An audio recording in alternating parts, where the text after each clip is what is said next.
চোখ রাখবো এবার আবহাওয়ার খবরের দিকে। উষ্ণ বড়দিনের পূর্বাভাস। 26শে ডিসেম্বর থেকে ফের পারদ পতনের সম্ভাবনা রয়েছে। দক্ষিণবঙ্গে কমেছে রাতের তাপমাত্রা, তবে বেড়েছে দিনের তাপমাত্রা।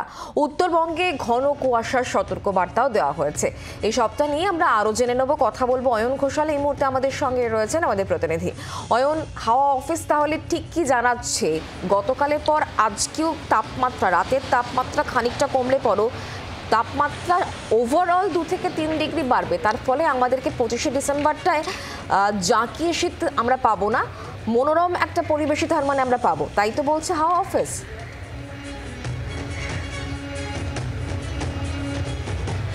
সুপ্রভাত শুক্লা, একেবারেই তাই। এবং গুরুত্বপূর্ণ বিষয় হচ্ছে শুক্র এবং শনিবার দিনভর হালকা মাঝারি বৃষ্টিপাতের পর রবিবার গতকাল থেকে কলকাতার আকাশ পরিষ্কার হয়ে গেছে।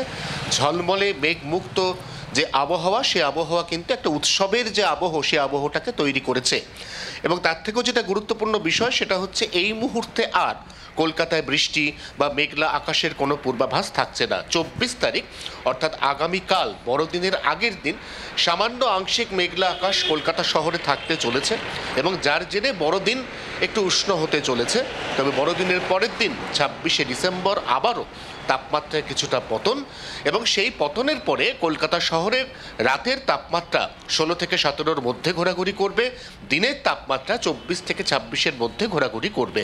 যার অর্থ জাঁকিয়ে শীত না হলেও একটা শীতের আমেজ, এই আমেজটা দিয়েই বড়দিন, বর্ষবরণের বিকেল এবং তারপর নতুন বছরের প্রথম দিনটা কাটাতে হবে শহর কলকাতাকে।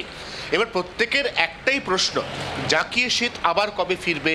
এই মরশুমে আর জাঁকিয়ে শীতের কোনো সম্ভাবনা রয়েছে কিনা? তার উত্তরে আলিপুর আবহাওয়া দপ্তর জানাচ্ছে যে এই মরশুমেই জাঁকিয়ে শীত ফিরবে, যদিও সেটা এই বছর অর্থাৎ 2024 সালের নয়, 2025 সালের জানুয়ারি মাসের 3 বা 4 তারিখের পরে লক্ষণীয় পারদপতন হবে, যেখানে কলকাতার তাপমাত্রা 13-14-র ঘরে নামতে পারে। পশ্চিমাঞ্চলের জেলার তাপমাত্রা আবারও 7 বা 8-এর ঘরে নামতে পারে। এবং সেই যে শীতের স্পেল নতুন বছরের প্রথম সপ্তাহের মাঝামাঝি সময় থেকে, এই স্পেলটা অন্ততপক্ষে 6 থেকে 7 দিন স্থায়ী হতে চলেছে বলে জানাচ্ছে আবহাওয়া দপ্তর। অর্থাৎ এবছর যেমন জাঁকিয়ে শীত পাওয়া যাচ্ছে না, তেমনি আগামী বছরের জন্য অগ্রিম সুখবর কিন্তু আগেভাগেই জানিয়ে রেখেছে আলিপুর আবহাওয়া দপ্তর। বাংলার আওয়াজ, বাঙালির আবেগ, জি 24 ঘন্টা।